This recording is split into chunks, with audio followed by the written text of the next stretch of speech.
Hello my dear students, welcome to the channel. अब Newton laws of motion में अपन को आगे की पढ़ाई करने के लिए एक फोर्स को समझना पड़ेगा जिसको बोलते हैं नॉर्मल रिएक्शन। इसको समझेंगे, फिर इसके बाद एक फोर्स और आएगी टेंशन, उसको समझेंगे और फिर हम आगे की पढ़ाई हमारी कंटिन्यू करेंगे। सबसे पहले नॉर्मल रिएक्शन फोर्स के बारे में अपन बात करते हैं। बेटा ये एक कॉन्टैक्ट फोर्स है, ध्यान से समझते चलना। कॉन्टैक्ट फोर्स का मतलब क्या होता है? ये तब लगेगी जब दो बॉडी आपस में कॉन्टैक्ट में होगी। यानी कि अगर दो बॉडी आपस में कांटेक्ट में है तो ही हमें इस फोर्स के बारे में सोचना है, अदरवाइज तो इस फोर्स के बारे में सोचना भी नहीं है अगर कांटेक्ट में नहीं है तो। ठीक है, पहला पॉइंट क्लियर। दूसरा, ये एक इलेक्ट्रोमैग्नेटिक फोर्स होती है। इलेक्ट्रोमैग्नेटिक फोर्स जो चार्जेस के कारण लगती है ना। तो बॉडी में चार्जेस होते हैं और उन चार्जेस के इंटरेक्शन के कारण ये फोर्स का जो है वो एग्जिस्टेंस होता है। तो आपसे कोई पूछ ले ये किस तरीके की फोर्स होती है तो हमें बोलना है this is an electromagnetic force. It is a type of electromagnetic force. Contact force है, इलेक्ट्रोमैग्नेटिक फोर्स। ठीक है, और इसका नेचर कैसा होता है? इसका नेचर होता है पुशिंग नेचर। यानी कॉन्टैक्ट होने पर अगर दो बॉडी एक दूसरे को पुश करने की टेंडेंसी रख रहे हैं, धक्का देने की टेंडेंसी रख रहे हैं अगर, तो फिर हमें नॉर्मल रिएक्शन फोर्स के बारे में सोचना है। क्लियर थी बात? आइए अब अपन समझते हैं इस फोर्स को एक एग्जाम्पल से। तो अपने पास मान लेते हैं बेटा कि एक है टेबल, ठीक है, जो ऐसे अर्थ की सरफेस पे रखी हुई है। टेबल है और इस टेबल पे हमने एक ब्लॉक रख दिया ऐसे एम मास का। अब देखते हैं क्या होगा। देखो, सबसे पहले तो ये ब्लॉक और ये टेबल दोनों कांटेक्ट में है, बिल्कुल है। तो हम यहाँ पे नॉर्मल फोर्स के बारे में सोच सकते हैं। पहली शर्त तो पूरी हुई। एक शर्त और है, कांटेक्ट में होने के बाद इनकी जो टेंडेंसी है वो पुशिंग टेंडेंसी होनी चाहिए। मतलब एक बॉडी दूसरे बॉडी को पुश करने की कोशिश कर रही हो, धक्का देने की कोशिश कर रही हो। तो अब हम चेक करते हैं क्या ये ब्लॉक इस टेबल को धक्का देने की कोशिश कर रहा है या नहीं कर रहा है, देखते हैं। तो देखो बेटा होगा क्या, इस ब्लॉक पर अर्थ के कारण एक फोर्स लगेगा यहाँ पर, है ना। अर्थ इस पे ग्रेविटेशनल फोर्स लगाएगी और एम मास पे कितनी फोर्स लगती पता होगा आपको, mg। तो इस ब्लॉक पर अर्थ mg फोर्स नीचे की तरफ लगा रही है, जिससे ये ब्लॉक नीचे आना चाहता है। ये ब्लॉक तो नीचे आना चाहता है, लेकिन क्योंकि ये टेबल की सरफेस पे रखा हुआ है तो टेबल की सरफेस इसको नीचे नहीं आने दे रही है और ये ब्लॉक नीचे आना चाह रहा है। यहाँ पर हम ये समझ पा रहे हैं कि टेबल की सरफेस को ये ब्लॉक mg फोर्स से पुश कर रहा है नीचे की तरफ। mg फोर्स के कारण ये इसको नीचे की तरफ पुश करना चाह रहा है, पुश कर रहा है। तो बस यहाँ पे अपनी कंडीशन फुलफिल हो गई। यहाँ पे हमें नॉर्मल फोर्स के बारे में सोच रहा है। अब इस ब्लॉक पे और ये जो कॉन्टैक्ट सरफेस है टेबल की, इन दोनों में आपस में क्या लग रही है बेटा? नॉर्मल फोर्स लगना चालू हो गई है, नॉर्मल फोर्स लग रही है। अब नॉर्मल फोर्स की डायरेक्शन क्या होगी ये अब समझते हैं ठीक से। नॉर्मल फोर्स की डायरेक्शन होती है कॉन्टैक्ट सरफेस के परपेंडिकुलर। कॉन्टैक्ट सरफेस के नॉर्मल, नॉर्मल मतलब ये समझ लो आप थोड़ी देर के लिए, परपेंडिकुलर, कॉन्टैक्ट सरफेस से परपेंडिकुलर। ठीक है, यानी कि बेटा इस टेबल की सरफेस पे एक कॉन्टैक्ट फोर्स लग रही है जिसको हम बोल रहे हैं नॉर्मल रिएक्शन, और वो सरफेस के परपेंडिकुलर है। अब मैं क्या कर रहा हूँ, ये टेबल की सरफेस है, ये टेबल की सरफेस बनाई मैंने और मैं ब्लॉक को थोड़ा सा ऊपर बढ़ा रहा हूँ ताकि हम फोर्सेस को समझ सकें ठीक से। यहाँ पर मैंने ब्लॉक बनाया, ठीक है। तो ये ब्लॉक इस टेबल को पुश कर रहा है नीचे की ओर और ये कॉन्टैक्ट सरफेस के परपेंडिकुलर डायरेक्शन में ये फोर्स होगी। तो ये कॉन्टैक्ट सरफेस है दोनों का, तो इससे परपेंडिकुलर मतलब ऐसे 90 डिग्री पे। तो ये फोर्स आपको यहाँ पे लग रही है ऐसे, इस टेबल पे एन फोर्स लग रही है किस पे? टेबल पे। किसके कारण? इस मास के कारण। अब न्यूटन थर्ड लॉ क्या कहता है, सबको पता होगा, every action is equal and opposite reaction. तो टेबल भी, ये जो टेबल है ना, ये भी इस ब्लॉक पे नॉर्मल फोर्स लगाएगी किधर, ऊपर की तरफ। तो जो नॉर्मल फोर्स है वो टेबल पर भी लग रही है और नॉर्मल फोर्स हमारे ब्लॉक पे भी लग रही है। टेबल पे लग रही है डाउनवर्ड, ब्लॉक पे लग रही है अपवर्ड। क्लियर होगी बात। दोनों जो फोर्सेस हैं आप देखो, ये दोनों सरफेस को पुश करने की टेंडेंसी कर रही है। इस ब्लॉक को इधर धक्का दे रही है सरफेस, और ये जो ब्लॉक है ये इस सरफेस को नीचे की तरफ पुश कर रहा है। क्लियर होगी बात। और डायरेक्शन क्या होगी, कॉन्टेक्ट सरफेस के परपेंडिकुलर। क्लियर होगी बेटा बात। अब हम अगर बोलें कि इस ब्लॉक पर कितनी फोर्सेस लग रही हैं टोटल, तो हम ध्यान से देख पाएंगे इस ब्लॉक पे जो m मास का ब्लॉक है आपका, ऐसे अलग से बना देते हैं इसको, इस पर एक तो mg फोर्स लग रही है अर्थ की, ग्रेविटी फोर्स, और टेबल इसको ऊपर की तरफ पुश कर रहा है, ऐसे कर रहा है। ठीक है। अब ये दोनों फोर्सेस कैसी हैं बेटा, आप ध्यान से देखो, ये ऊपर की तरफ लग रही है, नीचे की तरफ लग रही है। इस सिचुएशन पे ये n mg के बराबर हो जाता है, तो net force on the block कितना हो जाएगा, 0, क्योंकि दोनों फोर्सेस कैसी हो गई, अपोजिट डायरेक्शन में, और दोनों का मैग्नीट्यूड भी क्या रहेगा, सेम रहेगा। जितना ज़्यादा ब्लॉक टेबल को पुश करने की कोशिश करेगा उतना ही ज़्यादा नॉर्मल रिएक्शन फोर्स डेवलप होगा। तो ये सब कुछ डिपेंड करता है कि आप कितना पुश कर रहे हो सरफेस को। ठीक है। और क्योंकि दोनों फोर्सेस आपको बैलेंस हो गई हैं, इसलिए जो हमारा ब्लॉक है इस पर नेट फोर्स 0 हो गई। नेट फोर्स 0, नेट फोर्स क्या होता है, एम ए, तो M A is equal to 0, तो ए बी कितना हो गया, 0। एक्सेलरेशन 0 का मतलब जो हमारी बॉडी है वो किस पे है, रेस्ट पे है, क्योंकि इनिशियली भी वो रेस्ट पर ही थी। ओके बच्चों, अब नॉर्मल फोर्स को थोड़ा और समझते हैं अपन। एक सिचुएशन लेते हैं। देखो, दो मासेस है m1 और m2, और ये अर्थ की सरफेस पे रखी हुई है और दोनों आपस में कांटेक्ट में है, दोनों ब्लॉक आपस में कांटेक्ट में है। अब हमें ये सोचना है कि नॉर्मल फोर्स जो हैं वो किस बॉडी पे लग रही है और कैसे लग रही है, ये हमें सब कुछ एनालिसिस करना है, कहाँ कहाँ पे लग सकती है। तो देखो, नॉर्मल फोर्स की कंडीशन क्या है, दो बॉडी आपस में, पहली कंडीशन तो ये है, दो बॉडी आपस में कांटेक्ट में होनी चाहिए। तो अगर मैं ध्यान से देखूं इस ए बॉडी को, तो ये अर्थ से भी कांटेक्ट में है नीचे, और इस ब्लॉक से भी कांटेक्ट में है यहाँ पे, तो दो जगह इसका कांटेक्ट हो रहा है। क्लियर। कांटेक्ट जहाँ मतलब कांटेक्ट होना चाहिए, पहली शर्त तो ये है ना, वो तो पूरी हो गई। दूसरी, कांटेक्ट के बाद ये बॉडी एक दूसरे को या कांटेक्ट सरफेस को पुश भी कर रही हो, धक्का दे रही हो। तो हम देखते हैं क्या ये बॉडी धक्का दे रही है एक बी को या ग्राउंड को। देखो, तो अगर मैं देखूं ध्यान से, यहाँ पे थोड़ा सा अलग बना लेता हूँ इसको, ध्यान से देखना। यहाँ पर अपने पास है बॉडी ए, ये बात है इसका m1, तो इस पर ग्रेविटी नीचे लग रही होगी m1g, बिल्कुल। और यहाँ पर है आपकी अर्थ की सरफेस, तो ये ब्लॉक जाना चाह रहा है नीचे, रास्ते में कौन आ गया, अर्थ की सरफेस, यानी हाँ बिल्कुल ये ए वाली बॉडी इस ग्राउंड को पुश करने की टेंडेंसी रख रही है, यानी अपनी दूसरी कंडीशन जो है वो यहाँ पे सेटिस्फाइड हो गई है। तो इस ब्लॉक पर नॉर्मल फोर्स लगना चालू हो जाएगा। अब देखो, नॉर्मल फोर्स पुशिंग नेचर का होता है, तो ये सरफेस है आपकी,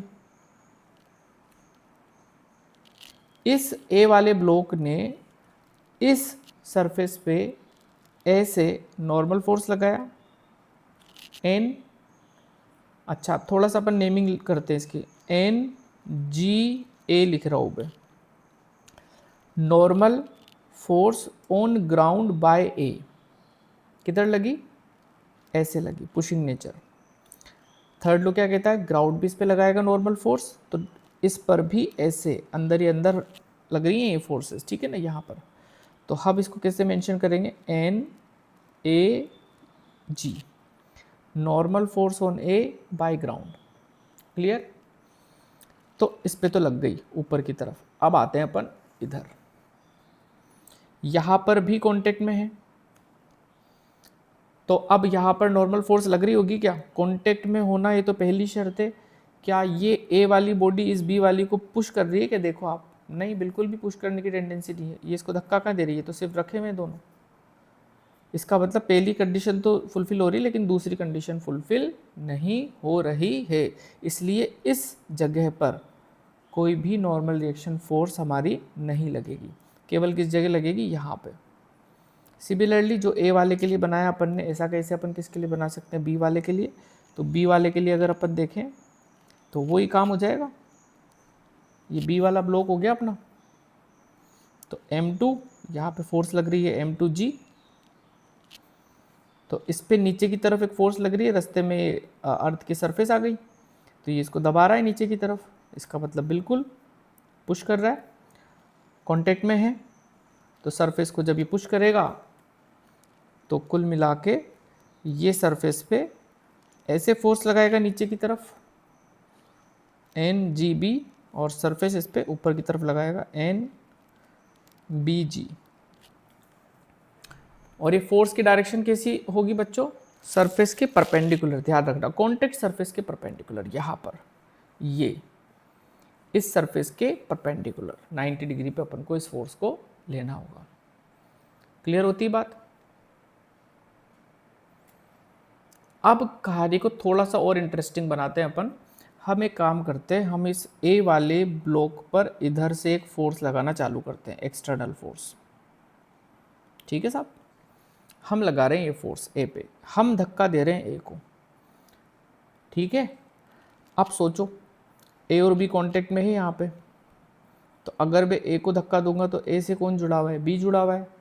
तो एक फोर्स यहाँ पे भी तो ट्रांसफर हो गई, ए वाला बी को धक्का देना चालू कर देगा, यानी अब ये कांटेक्ट में भी है और ए वाला बी को पुश भी कर रहा है। तो दोनों कंडीशन हमारी सेटिस्फाई हो गई। यानी अगर मैं कोई एक्सटर्नल फोर्स यहाँ पे ऐसे लगाता हूँ बेटा, तो एक नॉर्मल फोर्स यहाँ पर भी डेवलप हो जाएगी। क्लियर? और नॉर्मल फोर्स का नेचर हमें पता है, पुशिंग नेचर है। यानी अब ए वाले पे अगर अपन देखें तो एक फोर्स पे ऐसे लगा रहा था, यहाँ पर बी वाला था ना, तो बी वाला इस पे इधर फोर्स लगाएगा नॉर्मल, तो ये normal force on A by B.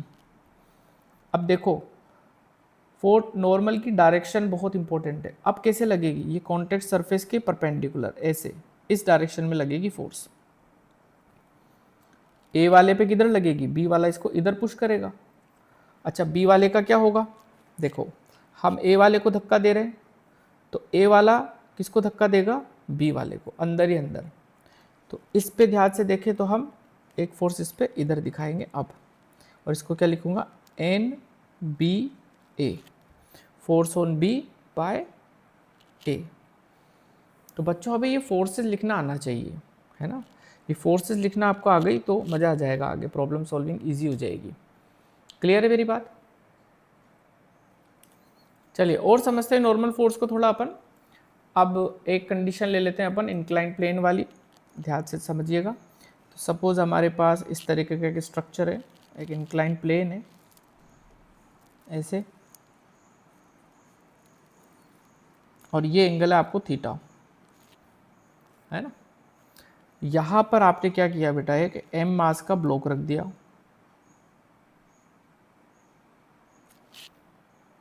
अब हमें चेक करना है कि यहाँ पे नॉर्मल फोर्स लगेगी या नहीं लगेगी। ठीक है साहब, चेक कर लेते हैं। सबसे पहले कांटेक्ट में हैं ये दोनों? बिल्कुल हैं, तो पहली शर्त तो पूरी हो गई। दूसरी शर्त ये होती है कि ये बॉडी क्या इसको पुश करने की कोशिश कर रही है, टेंडेंसी रख रही है ऐसा पुश करने की? पुश करने की कर रही होगी तो नॉर्मल फोर्स आ जाएगी, अदरवाइज़ नहीं आएगी। तो हम एक काम करते हैं, चेक कर लेते हैं। इस m मास पे हमें पता है ग्रेविटेशनल फोर्स किधर लगती है? Vertically downward. तो यहाँ पर mg फोर्स इस पे ऐसे लग रही है नीचे। क्लियर? अब थोड़ी सी ज्योमेट्री की अगर अपन हेल्प लें तो यहाँ पर इस mg के अगर मैं दो कंपोनेंट करूँ तो एक कंपोनेंट तो इधर आएगा और एक कंपोनेंट आएगा आपको इधर। ये एंगल अगर थीटा है बेटा तो ये वाला भी बाय ज्योमेट्री कितना हो जाएगा, थीटा। तो इस एम जी के अगर अपन दो कंपोनेंट करें तो जिधर एंगल बनता है उधर तो एम जी कॉस थीटा और ये वाला होएगा एम जी साइन थीटा। अब अगर आपको इस पर दिक्कत आ रही है कि ये एंगल थीटा है तो ये कैसे हुआ, तो आप मुझे बता दीजिएगा, मैं उसके लिए अलग से आपको एक वीडियो अपन डेवलप कर लेंगे। ठीक, अभी हमारा मेन मुद्दा ये है कि नॉर्मल फोर्स लग रही है या नहीं लग रही है, वो अपन को पता लगाना है। तो देखो इस सरफेस पे, ये कॉन्टेक्ट सरफेस पे एम का ये वाला जो हिस्सा है ना एम जी कॉस थीटा, ये इसको पुश करने की कोशिश कर रहा है ऐसे। तो बस हमारी सेकंड कंडीशन भी पूरी हो गई, यानी यहाँ पर नॉर्मल फोर्स डेवलप हो जाएगा। और नॉर्मल फोर्स की डायरेक्शन क्या थी, याद करो, कॉन्टेक्ट सरफेस के परपेंडिकुलर। तो हमारा कॉन्टेक्ट सरफेस जो ये है इस पे परपेंडिकुलर मतलब ऐसे ऐसे फोर्स होगी। ये कॉन्टेक्ट सरफेस है, इससे 90 डिग्री पे ये फोर्स आपको दिखा दी, ये देखो 90 डिग्री का एंगल है कॉन्टेक्ट सरफेस के परपेंडिकुलर। और ये फोर्स किस पे लग रही है, फोर्स इसका नाम रख देते हैं A, force on A by this incline plane P. Incline plane पे भी लग रही होगी नीचे की तरफ, लेकिन हमें इस ब्लॉक को एनालिसिस करना होगा आगे, तो हमें ये देखना होगा कि इस पे फोर्स कैसी लग रही है। तो कॉन्टेक्ट सरफेस के परपेंडिकुलर डायरेक्शन में हमें नॉर्मल फोर्स को दिखाना होता है। क्लियर हुई मेरी बात, कॉन्टेक्ट सरफेस के परपेंडिकुलर डायरेक्शन में ये फोर्स आपको दिखाना होगा। एक सिचुएशन और समझते हैं अपन। सपोज अपने पास ये एक दीवार है ऐसे, ठीक है, और इस दीवार पे एक m मास का ब्लॉक है जो हमने ऐसे यहाँ पर ऐसे रखा हुआ है, ध्यान से समझना। अब ये तो ग्रेविटी के कारण ऐसे नीचे गिर जाएगा, तो हम क्या कर रहे हैं, इस पे एक फोर्स लगा रहे हैं F। अब ये नीचे नहीं गिर रहा है, ठीक। तो क्या यहाँ पर कोई नॉर्मल फोर्स के बारे में सोचा जा सकता है? तो पहले हम कंडीशन देख लेते हैं, वो फुलफिल हो रही है या नहीं हो रही है। क्या दो सरफेसेस कांटेक्ट में है? बिल्कुल है, ये ब्लॉक और ये दीवार कांटेक्ट में है, पहली शर्त पूरी हुई। दूसरी शर्त, क्या ये एक दूसरे को पुश करने की कोशिश कर रहे हैं? चेक कर लेते हैं। देखो यहाँ पर ये ब्लॉक है, अगर मैं इसको ऐसे धक्का लगाऊंगा, यहाँ पे इसको ऐसे पुश करने की कोशिश करूंगा ब्लॉक को, तो ये ब्लॉक इस दीवार को आगे की तरफ धक्का मारने की कोशिश करेगा, तो बिल्कुल पुश करने की टेंडेंसी रखेगा। तो क्या होगा बेटा, अंदर ही अंदर हम देखें, थोड़ा सा इसको अलग बना देता हूँ मैं। अंदर ही अंदर होगा ये कि ये जो दीवार है, इस दीवार पर ये ब्लॉक जो है आगे की तरफ एक पुशिंग फोर्स लगाएगा N। इसको वॉल बोल देते हैं अपन, और इसका नाम रख देते हैं A। तो normal on wall by A, ऐसे दिखाना पड़ेगा अपन को। और थर्ड लॉ के अकॉर्डिंग वॉल भी इस पे लगाएगी normal force, equal and opposite. तो force on A by wall. अब देखो ये फोर्स पे कैसे दिखा रहा हूँ, इस कॉन्टेक्ट सरफेस के परपेंडिकुलर, ये है ना हमारी कॉन्टेक्ट सरफेस, देखो इस कॉन्टेक्ट सरफेस से परपेंडिकुलर दिखा रहा हूँ। तो आपको दो बातें सीखनी है कि हमें नॉर्मल फोर्स की डायरेक्शन क्या देनी होगी, कॉन्टेक्ट सरफेस से परपेंडिकुलर, और हमेशा ऐसे देनी है जैसे बॉडी को वो क्या कर रहे हैं, हम पुश कर रहे हैं। तो इस बॉडी पर नॉर्मल फोर्स इस दीवार की वजह से लगेगी इस तरफ, और इस दीवार पे नॉर्मल फोर्स इस बॉडी के कारण लगेगी इस तरफ। छोटी छोटी बातें हैं, समझते चलें। ओके, चलिए बेटा मैं आपको ये बता ही देता हूँ, अभी 2 मिनट लगेंगे। ये एंगल थीटा है, तो ये थीटा कैसे हुआ इसको मैं समझ ही देता हूँ, क्योंकि बच्चों में डाउट रहता ही है। आइए 2 मिनट की बात है, अगर आपको आता है तो आप इसको आगे बढ़ा सकते हैं, और नहीं आता है तो समझ लो। तो सपोज अपने पास है ये एंगल थीटा, और यहाँ पर एक पॉइंट मास ले लेते हैं, इसको अपन इस बॉक्स को एक पॉइंट बना लेते हैं ताकि हम आसानी से फोर्सेस वगैरह दिखा सकें।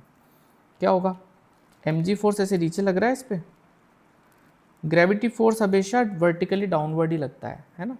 अब देखो ये थीटा है एंगल, तो ये कितना हो जाएगा 90, और ये 90, ये थीटा, तो हमारा ये एंगल, ट्राइंगल के तीनों एंगल का सम होता है 180।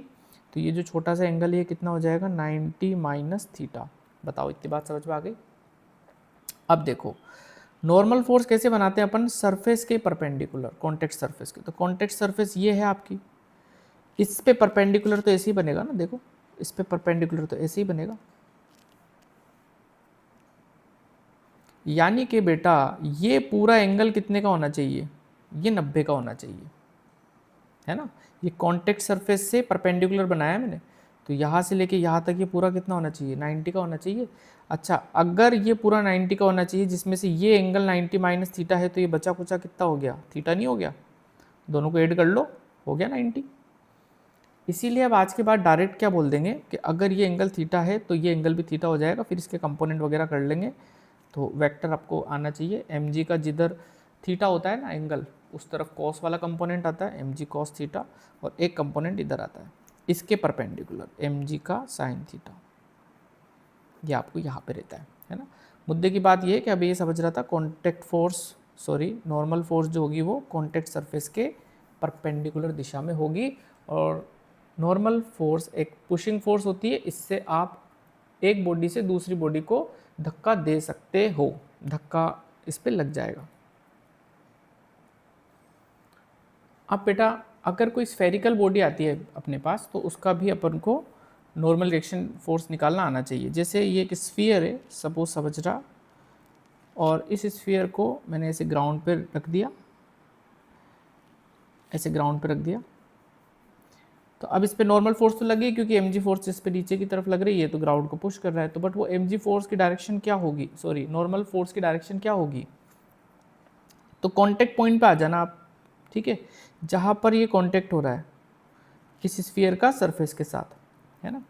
तो कांटेक्ट फोर्स से परपेंडिकुलर नॉर्मल, अब नॉर्मल का मतलब होता है अलोंग द रेडियस, तो यहाँ से ये सेंटर होगा तो ये रेडियस हो जाएगा। छोटी क्लास में पढ़ा होगा आपने, टेंजेंट जो होता है वो रेडियस पे परपेंडिकुलर होता है, ये एंगल आपको 90 डिग्री का होता है ना। तो इस ब्लॉक, इस राउंड शेप्ड बॉडी पर जो नॉर्मल फोर्स है वो बेटा किधर लग रहा होगा, ऊपर की तरफ लग रहा होगा, अलोंग द रेडियस।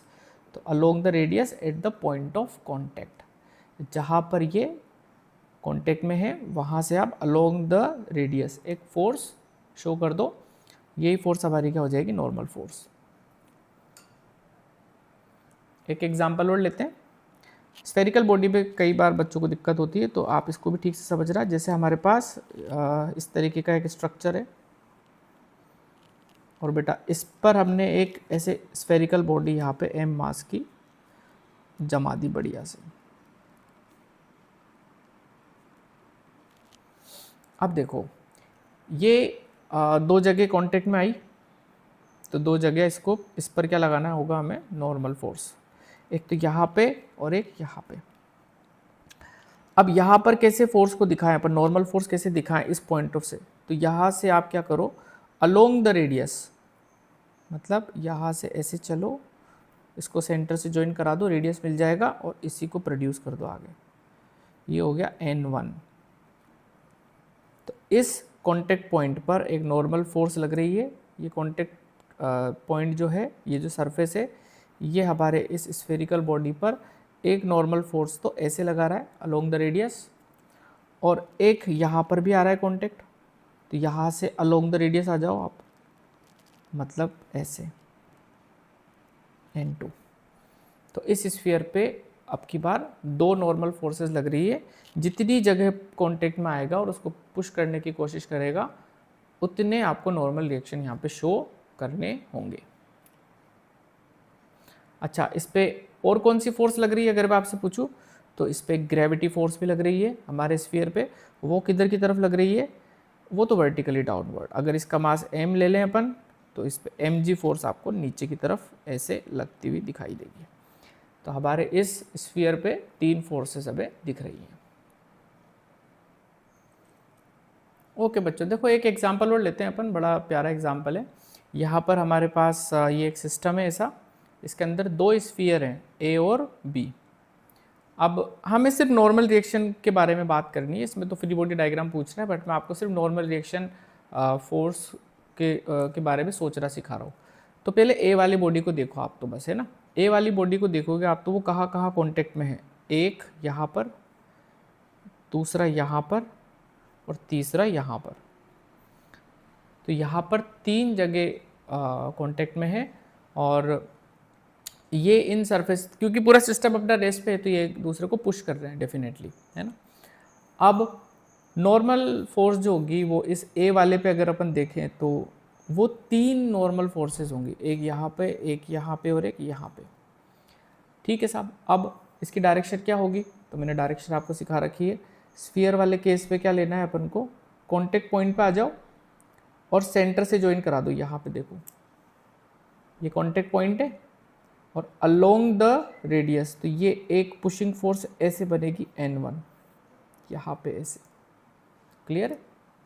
अच्छा, और क्या होगा, यहाँ पे भी कांटेक्ट में है तो इसका सेंटर है इस तरफ, तो अलोंग द रेडियस मतलब इस डायरेक्शन में एक नॉर्मल फोर्स आपको यहाँ पे जाती हुई दिखेगी। ये देखो आप, ये नॉर्मल रिएक्शन है ऑन ए बाय बी।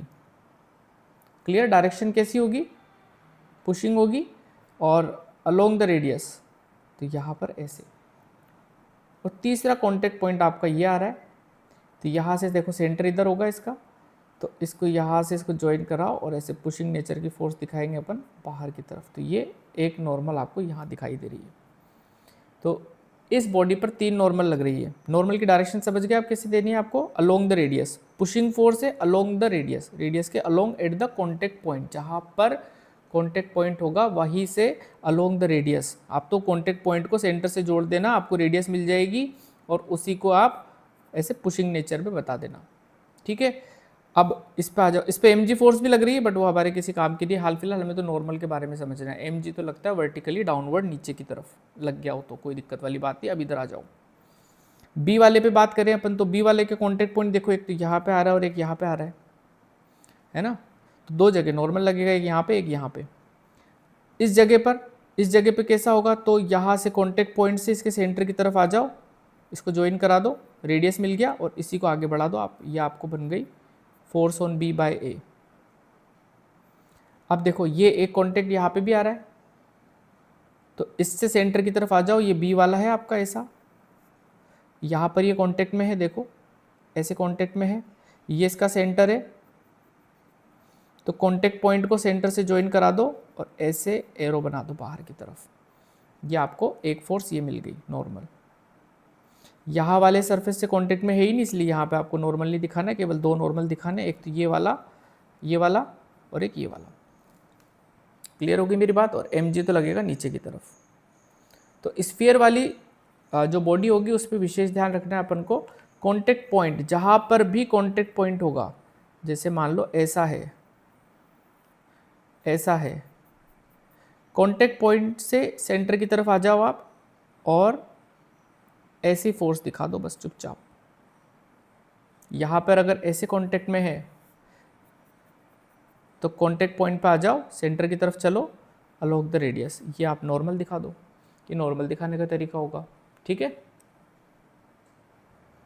तो इस लेक्चर में अपन ने कांटेक्ट फोर्स के बारे में समझा, नॉर्मल रिएक्शन के बारे में। अब आगे अपन समझेंगे टेंशन के बारे में, और फिर अपन नॉर्मल और टेंशन को आगे कई जगह इस्तेमाल करेंगे। तो उम्मीद करता हूँ आपको समझ में आ गया होगा लेक्चर ये, और बताइएगा कमेंट में ज़रूर कैसा लग रहा है आपको पढ़ के। ठीक है। तब तक के लिए tata bye bye, take care, God bless you.